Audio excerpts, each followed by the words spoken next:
జగన్మోహన్ రెడ్డి మన ఆస్తి మీద మన ఆస్తి పాస్బుక్ మీద తను ఫోటో ఎందుకు? ఏనాడన్నా ఉందా?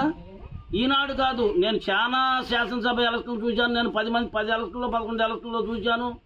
ఏనాడు కూడా ఇట్లాంటి దుర్మార్గమైన పనులు లేవు. రైతుకు సేఫ్ జోన్లో లేడు రైతు ఈ యాక్ట్ వల్ల. కానీ రాష్ట్ర ప్రభుత్వం రైతును ముంచేస్తుంది.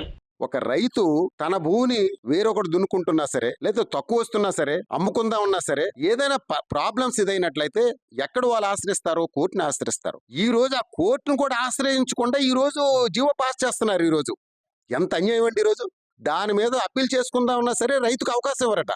సెంటు భూమి కానివ్వండి, 1 ఎకరా ఆఫ్ ల్యాండ్ కానివ్వండి, 2 ఎకరాస్ ల్యాండ్ ఉన్న వాళ్ళది కూడా అలా చేసేస్తే రేపొద్దున వాళ్ళ ఫ్యూచర్ ఏంటండి?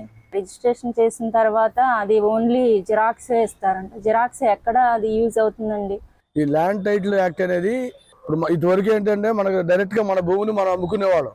అలాంటిది వాళ్ళ ఈ రోజు ఏమవుతుందంటే మన భూమిని తీసుకెళ్లి మన జగన్ గారికి అప్పచెప్పేస్తే ఆ జగన్ ఏమో మళ్ళీ తర్వాత తిరిగి మనకు అప్పచెప్పేటట్టుగా ఉంది. ఆ భూమి మొత్తం తీసుకెళ్లి ఆయన అమ్ముకుంటాడో ఏం చేస్తాడో కూడా తెలియట్లేదు.